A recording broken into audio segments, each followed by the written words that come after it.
Apakah benar namanya Mbak Firly? Benar, Ibu. Bagaimana kabarnya Mbak Firly? Alhamdulillah sehat. Sudah makan siang belum tadi? Sudah, Ibu, tadi di kantin. Oke, sip. Sudah nyaman duduknya di sini? Sudah. Sudah. Perkenalkan dulu ya. Nama Ibu adalah Takia. Di sini Ibu sebagai konselor sekolah. Jadi kalau ada masalah, silakan cerita ya. Iya, Bu. Oh iya, saya dengar dari wali kelas kamu, katanya Mbak Firly perlu konseling ya? Betul, Ibu. Wali kelas saya yang menyarankan saya untuk kesini datang menemui Ibu. Oke, iya. Mbak Firly sudah tahu kita mau ngapain di sini? Konseling kan, Bu? Iya, lebih tepatnya adalah konseling individual karena bertatap muka antara ibu dengan kamu saja seperti itu. Sudah tahu artinya konseling? Kalau secara lebih jelasnya belum sih, Ibu. Jadi konseling itu adalah layanan bantuan untuk membantu konseli, yaitu kamu oleh konselor yaitu saya dalam bidang-bidang seperti belajar, seperti sosial, seperti karir dan juga pribadi seperti itu. Jadi di sini ibu ada untuk membantu kamu. Jangan sungkan ya untuk bercerita apapun yang kamu rasakan. Baik, Ibu. Tapi, Bu, sejujurnya saya itu kurang nyaman kalau mau bercerita. Apakah ada yang kamu khawatirkan? Ya sungkan aja sih, Bu. Kesannya kan kalau ke konseling itu kan kayak teman-temanku yang bermasalah gitu loh, Bu.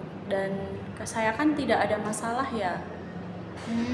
Kamu merasanya nggak ada masalah seperti itu ya? Itu yang kamu rasakan berarti ya? Oke, jadi begini ya Mbak, konseling itu dalam konseling kita ada beberapa asas seperti asas keterbukaan, asas kesukarelaan, dan asas kerahasiaan.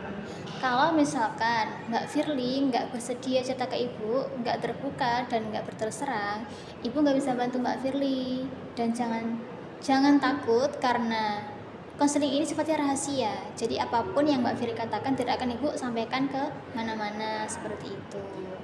Begitu ya, Bu. Siap, Bu. Jadi yang namanya konseling itu bukan hanya untuk orang-orang yang bermasalah aja.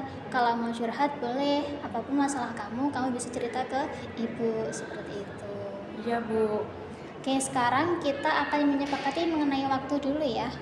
Nanti di setiap sesi ibu akan memberikan waktu 30 menit. Nanti jika tidak cukup, bisa lanjut di minggu depan seperti itu. Apakah bisa disepakati? Bisa, Bu. Bisa. Apakah sudah siap? Siap, Bu. Sudah siap. Oke, saya mendengar dari wali kelas kamu, katanya kamu ada suatu masalah seperti itu ya. Ibu sudah tahu keadaan kamu sedikit. Nah, tapi ibu ingin mendengar dari kamu langsung. Apakah boleh ibu mendengar cerita kamu? Boleh, Ibu. Jadi begini, Bu. Saya itu sulit untuk belajar dengan baik. Nilai saya turun, Bu.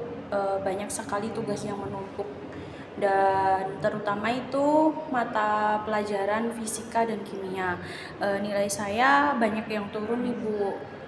Sebenarnya pas SMP itu saya termasuk siswa yang berprestasi, walaupun nggak di 3 besar, tapi saya termasuk yang berprestasi. Dan sekarang kan juga sudah mau ujian kan, Bu. Jadi saya itu takut dan tertekan gitu, Bu, dengan mata pelajaran fisika dan kimia itu. Dan ketika saya mengerjakan soal fisika dan kimia itu, saya merasa pusing dan mual, Bu. Bahkan saya malu bila bertemu guru mapel tersebut dan juga malu kepada orang tua saya, Bu. Kan saya kesannya kayak nggak berusaha gitu loh, Bu. Kan nilai saya banyak yang turun. Jadi begitu, Bu. Itu yang kamu rasakan ya. Terima kasih ya sudah mau bercerita. Berat ya jadi siswa ya. Terus juga berat jadi anak karena kita harus taat sama orang tua. Jadi siswa kita harus mengerjakan tugas, mengerjakan ujian. Banyak sekali ya berat. Nah, sekarang pertanyaannya, apa yang kamu usahakan untuk mengatasi permasalahan yang kamu alami ini? Ya, saya mencoba belajar dengan giat, Bu. Walaupun tidak maksimal sih. Apa yang bikin gak maksimal usahanya? Karena saya membantu pekerjaan orang tua saya, Bu. Apa pekerjaan orang tua kamu? Pedagang, Bu. Sebenarnya dulu kan kakak saya yang membantu orang tua saya ya, dan sekarang itu kakak saya sudah menikah dan tinggal bersama suaminya. Jadi di sini saya yang bantu, Bu. Baik sekali itu, Mbak. Itu artinya kamu anak yang berbakti seperti itu. Nah, tapi apakah kamu merasa keberatan bantu orang tua selama ini?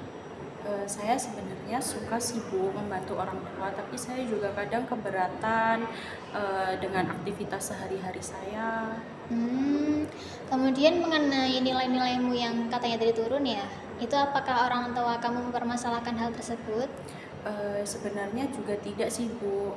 Orang tua saya tidak mementingkan nilai, yang penting saya rajin dan berbakti. Seperti itu. Nah, jadi ya Mbak, stres yang kamu rasakan itu adalah akibat dari pikiran negatif di kepala kamu, seperti itu. Tidak ada yang menuntut kamu untuk selalu jadi sempurna kan. Orang tua nggak meminta kamu untuk nilainya bagus terus, dan guru-guru juga tidak ada yang menuntut kamu seperti itu. Kamu overthinking, ini berarti Mbak Firly overthinking, jadinya kamu stres. Dan mungkin kecapean juga karena banyak tugas-tugas kegiatan-kegiatan di rumah, seperti itu. Iya, Bu. Nah, sekarang nilai-nilai kamu yang lain, apakah juga ada yang turun? Tidak sih, Bu. Tidak ada ya? Jadi gini ya Mbak, tidak setiap orang itu harus ahli di semua bidang. Setiap orang punya minat dan bakatnya masing-masing, seperti itu. Dan tiap orang juga punya fasenya masing-masing. Kadang naik, kadang turun. Itu adalah hal yang sangat wajar sekali terjadi. Apalagi kamu sebagai seorang siswa. Nah, tadi kan kamu bilangnya kamu bantu berdagang orang tua ya. Nah, itu apakah kesibukan itu mengganggu belajar kamu selama ini? Iya sih, Bu. Saya suka bantu orang tua dagang, tapi saya juga tidak mau nilai saya turun. Oke, berarti sekarang saya akan memberi kamu tugas. Saya akan memberi Mbak Firly selembar kertas, dan tugasnya nanti kamu akan menuliskan jadwal sehari-hari kamu. Seperti itu ya. Iya, Bu. Dan Baik. kemudian nanti jika sudah selesai besok, kamu berikan kepada ibu untuk saya lihat, seperti itu. Baik, Bu. Nah, kamu juga harus konsisten dengan jadwal yang kamu buat nanti. Seperti itu ya. Jadi harus konsisten dengan jadwal yang kamu buat. Berpegang pada jadwal yang kamu buat, jangan sampai kegiatan sehari-harimu di luar jadwal tersebut, seperti itu. Jadi berusaha untuk menata waktu. Seperti itu ya. Bisa? Baik, Bu, akan saya coba. Oke, sip. Sekarang mengenai tadi apa yang kamu rasakan ketika mengerjakan soal atau ketika ujian, kan kamu bilangnya kan merasa pusing, merasa mual, seperti itu kan ya. Nah, sekarang ibu akan mengajarkan teknik relaksasi kepada kamu. Teknik relaksasinya berupa pernafasan. Jadi nanti ketika kamu merasa pusing, mual, stres, itu kamu bisa menerapkannya ketika nanti kamu merasakan hal tersebut. Bisa? Bisa, Bu. Sudah siap untuk kita coba? Sudah, Bu. Oke, langkah-langkahnya yang pertama adalah silahkan letakkan tangan kanan kamu di atas perut. Ini pernafasan ya, jadi pastikan nanti kamu bernafas tapi bukan lewat dada, tapi lewat perut. Jadi perutnya mengembang. Coba sekarang tarik nafas lewat hidung perlahan-lahan, tahan selama 4 detik, kemudian hembuskan lewat mulut perlahan-lahan. Sekali lagi ya, pastikan perutnya menggembung. Tarik nafas, kemudian tahan, hembuskan secara perlahan-lahan. Apakah sudah merasa nyaman? Sudah, Ibu. Nanti apabila kamu merasakan pusing, mual, atau stres, kamu bisa menerapkannya ya. Iya, Bu. Kamu bisa dengan posisi berdiri, posisi duduk, atau tidur, terserah ya.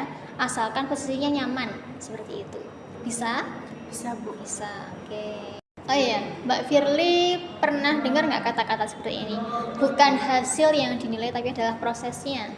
Pernah, Bu. Pernah, artinya apa? Yang dinilai sama Allah itu bukan hasilnya, tapi proses dan usaha kita. Jadi asalkan Mbak Vila sudah berusaha, sudah mengatur waktunya, sudah mencoba untuk mengatasi stres yang Mbak Firly rasakan, sudah belajar semaksimal mungkin, itu sudah cukup. Masalah hasil nanti nilai kamu berapa, kamu peringkat berapa itu adalah bonus saja sebenarnya. Jadi yang penting adalah usaha dan doa kamu nanti seperti itu. Baik Bu, benar juga ya.